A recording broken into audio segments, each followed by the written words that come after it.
So what's up guys, hope you all are doing great. My name is Shivang and welcome back to another video. So guys, in this video we are going to talk about an amazing topic, which is how to make a perfect pristine aquarium.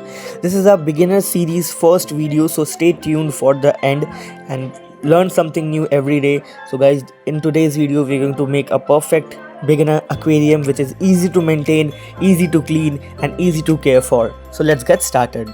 So before making an aquarium, we must understand what an aquarium is. ये aquarium होता क्या है, ये किस बला का नाम है, ये हमें समझना बहुत ज़्यादा ज़रूरी होता है. So let's understand a simple statement of aquarium. एक simple सी definition दे देता हूँ मैं आपको कि an aquarium is a transparent container regardless of its shape.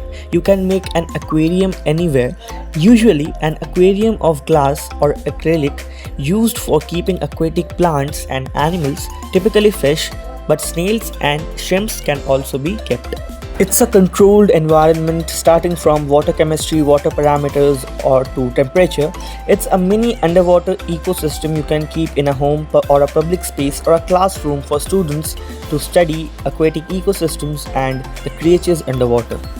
तो अगर मैं आपको हिंदी भाषा में संक्षिप्त में समझाऊं तो मैंने यही कहा कि कोई भी पारदर्शी बर्तन के अंदर हम लोग अपने एक्वेरियम को बनाया जा सकता है और उसके अंदर तरल डालने के बाद यानी कि जल को डालने के बाद हम उसके अंदर काफ़ी सारे जीव जंतुओं को का पालन पोषण और भरण पोषण कर सकते हैं. So guys, let's get started with the build. Let's build our perfect beginner's aquarium. So guys, here I've taken a 1 feet by 1 feet by 1 feet cube tank, glass tank it is, and ignore the stains because the stains don't matter. The thing which matter is the message of this video कि ये video मैं क्यों बना रहा हूँ. आपको बिल्कुल भी एनिमल्स को बस just for the sake of it रखने के लिए आपको नहीं करना चाहिए.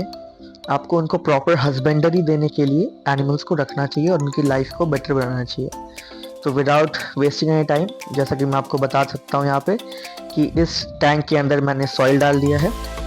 ये सिंपल सी गार्डन सॉइल है जिसे मैंने धो के इसके अंदर से कोई भी ऑर्गेनिक्स डेब्री स्टेक्स लीव्स को निकाल दिया है और सिफ्ट करके इसे एक्वेरियम में डाला है. आप भी सिंपली ऐसा यूज़ कर सकते हैं. I have used a spatula. इससे मैं पूरी सॉइल को पीछे धकेल रहा हूँ ताकि मैं सामने सैंड दे सकूँ और इसको एक डेप्थ का सेंस बन सके. ओके गाइज, मैं एक्वास्केपिंग वाले सीरीज़ में इसके ऊपर और भी डिटेलिंग में बात करूँगा. डिटेल में बात करने वाला हूँ मैं इस चीज़ के बारे में.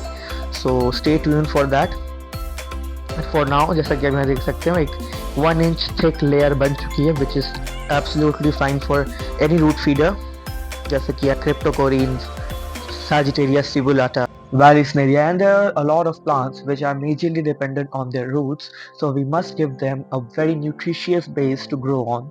जैसा कि मैंने कहा, आपको ऐसे प्लांट्स को यूज़ करना है जो कि काफ़ी ईजी टू ग्रो हो और ईजी टू मेंटेन हो और उनकी डिमांड्स भी न्यूट्रिशन लेवल पे उतनी ज़्यादा ना हो और वो लाइटिंग में भी लो लाइटिंग में ग्रो कर सके. आप पहले लो लाइटिंग में ही अपने प्लांट्स को उगाने की कोशिश कीजिएगा. ऐसे प्लांट्स मत चूज़ करिए जिन्हें हाई लाइटिंग चाहिए because you are a beginner and a beginner should always play safe. आपको सेफ खेलना है, इसीलिए कम लाइट में रखना है. 5 watts, 9 watts is more than enough for most of the plants which falls under the category of easy to medium care. ठीक है, तो अब मैंने यहाँ पे सैंड डाल दी है. This is normal construction level sand जो कि बिल्कुल बहुत ज़्यादा सिलिकेट से भरी होती है. काफ़ी ज़्यादा डस्ट पार्टिकल्स होते हैं, काफ़ी सारी डेब्री होती है और बहुत सारी दिक्कतें इसमें आ सकती हैं. So I would suggest you to wash it properly and then sift it with a mesh. So आप इसे किसी छन्नी से छान लेंगे तो ये काफ़ी ज़्यादा फाइन हो जाएगी. एंड ये रिवर सैंडी होती है तो it is completely free from pathogens. ऐसा मैं कहूँगा बिकॉज मैंने इसे अच्छे से ट्रीट किया है. मैंने इसके पानी में हाइड्रोजन पेरोक्साइड भी मिलाया था जिससे क्या होता है कोई भी pathogens, germs, virus, sludge causing fungi, ये सारी चीज़ें ख़त्म हो जाती हैं. So I would suggest you कि आप भी ऐसा ही करें. ठीक है, एंड 2% हाइड्रोजन पेरोक्साइड सोल्यूशन में अगर धोना है तो धो सकते हैं, कोई प्रॉब्लम नहीं है. लेकिन ये रिवर सैंडी होती है तो इससे अगर आप नॉर्मली अच्छे से वॉश करेंगे ना तो भी वो परफेक्ट हो जाएगी. और मैंने इसका एक, जैसा आपको पहले बताया था स्टार्टिंग में, स्लोप कर दिया है गाइस. ये मैं अपने स्टडी टेबल पे बना रहा हूँ, so bear with me for that. अगर आपको कोई बैकग्राउंड या साइड में चीज़ें दिख रही होंगी तो I am very sorry for that. और आपको ये हार्डस्केप कैसा लग रहा है आप ज़रूर बताइएगा कमेंट्स में। मैंने हार्डस्केप नहीं बताया आपको बनाने के लिए, कैसे बनाया है वो नहीं बताया है, क्योंकि मैं एक एक्वास्केपिंग की सीरीज शुरू करूंगा जैसे कि मैंने आपको पहले बताया। तो उस एक्वास्केपिंग की सीरीज में हम लोग मेजरली हार्डस्केपिंग, प्लांट्स और ये सारी काफ़ी चीज़ों के बारे में बात करेंगे, कैसे एंगल्स, 45 डिग्री का एंगल, 90 डिग्री एंगल कहाँ मैटर करता है हमारे एक्वास्केपिंग में, तो पूरा टेक्निकली मैं बताने वाला हूँ। सो मैंने एक जावा फर्न नैरो लीफ ले लिया है, इसका साइंटिफिक नेम है माइक्रोसोरम टेरोपस फिलीपीन। ये जावा फर्न का ही एक कल्टीवार है, राइट, उसी के स्पीसीज का है, उसी के फैमिली का है, और बस इसके लीव्स जो होते हैं वो नैरो होते हैं। एंड मैं आपको ये बात बता दूं कि जो हमारा जावा फर्न होता है ना वो लो लाइट प्लांट है, तो इसे अगर आप हाई लाइटिंग में रखोगे तो आपको मेल्ट देखने के लिए मिल सकता है। आप प्लांट्स तो खरीद के ला लेते हो, लेकिन उन्हें उगाना कैसे है और उनकी केयर कैसे करना है ये आपको पता लगने में काफ़ी ज़्यादा टाइम हो जाता है। इससे आपके काफ़ी पैसे बर्बाद भी होते हैं और आपका मनोबल भी टूट जाता है। सो काफ़ी लोग इसी कारण से इस हॉबी को छोड़ भी देते हैं, राइट। सो मैं यहाँ पे मिस्टिंग कर रहा हूँ with a spray bottle. So now I got some plants which are from my another tank. उसमें काफ़ी सारे हो रखे थे इसलिए मैंने थोड़े ले लिया इस वाले टैंक को बनाने के लिए। This tank is just to show you how to get started with a perfect aquarium, how to do a perfect start in this hobby or in this art form. Okay guys, Sagittaria cibulata, Cryptocorin axelrodi and Cryptocorin green venditi. Okay, so now I am adding those in the mid ground and the foreground में वैसे उतनी sand है नहीं, इसलिए मैंने थोड़ी सी sand को push करके अपने प्लांट्स को ऐड किया है इसके अंदर।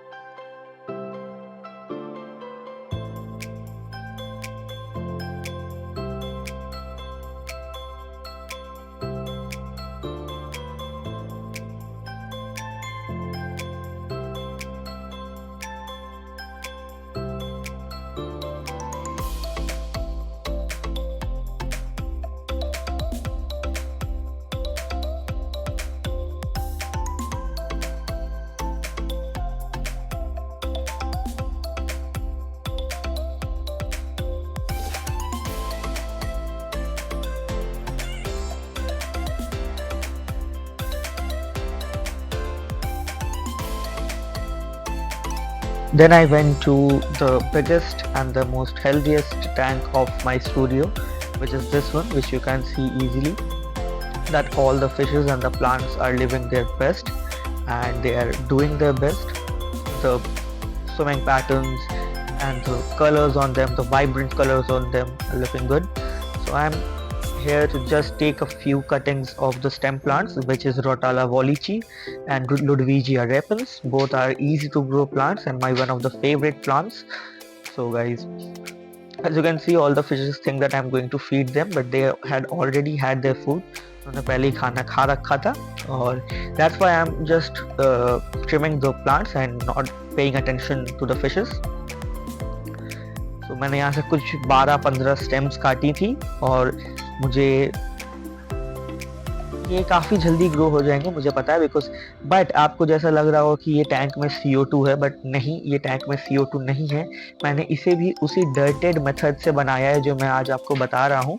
ये डर्टेड मेथड किसी भी प्लांट को ग्रो करने में सक्षम है एंड पीरियड। ऐसा कोई बात अगर आपको कह रहा है सो वो मैं ही होऊंगा, बिकॉज काफ़ी सारे लोग आपको सिर्फ प्रोडक्ट्स बेचना चाहते हैं, but I am here to tell you the truth कि आप कैसे अपने एक्वेरियम को without using any heavy products अच्छा से अच्छा बना सकते हैं। Alright guys, now I am not saying कि you should not buy good products. Good products can obviously uplift the game of your aquarium keeping and fish keeping. So guys, अच्छे fertilisers use कीजिए, अच्छी substrate use कीजिए and clean them.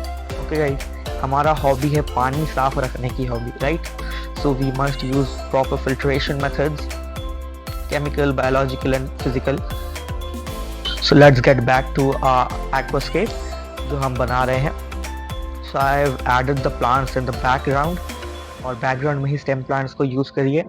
Because अगर वो सामने grow करेंगे तो आपका जो व्यू होगा वो ब्लॉक हो जाएगा, अच्छे से आपको डिटेलिंग दिख नहीं पाएगी हार्डस्केप की। That's why you should always plant the stem plants at the back. Okay, so अब बस इसमें कोई का ज़्यादा काम बचा नहीं है। We just need to fill the waters, add proper chemicals और water conditioners as you know. So जैसे कि मैं बोल देता हूँ क्या क्या डालने वाले हैं इसके अंदर।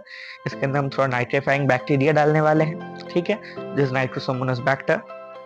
And then we are going to add, firstly we are going to add anti chlorine which is dechlorinator, जो हमारे पानी के अंदर से कोई भी क्लोरीन को हटा देता है, because in chlorine life can not thrive.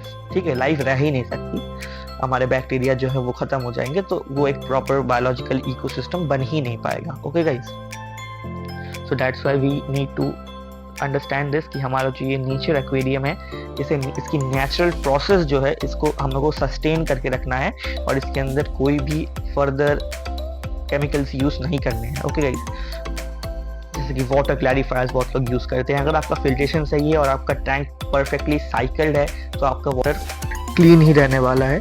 So don't think much about it. Over think करिएगा तो आप उसके अंदर ज़्यादा हलचल कीजिएगा, और अगर हलचल होगी तो the natural system or the natural process will get disturbed. Now I'm filling water in it. अब इसको फ्लड करने का टाइम आ चुका है, तो हम इसको फ्लड कर रहे हैं। मैंने एक प्लास्टिक शीट का हेल्प लिया है, आप भी किसी ऐसी प्लास्टिक शीट के हेल्प से डाल सकते हैं, ताकि आपकी जो सबस्ट्रेट है बॉटम में वो डिस्टर्ब ना हो। बिकॉज अगर डिस्टर्ब हो गई तो जो नीचे वाली फर्टिलाइज्ड सबस्ट्रेट है वो वाटर कॉलम के साथ मिक्स हो जाएगी, विच इज़ नॉट आइडियल और नॉट अप्रोप्रिएट। ठीक है गाइस, सिम्बा आ चुका है निरीक्षण करने, सिम्बा आ चुका है हमारा इन्वेस्टिगेट करने की यहाँ पे क्या हो रहा है, but we will ignore him and add more water.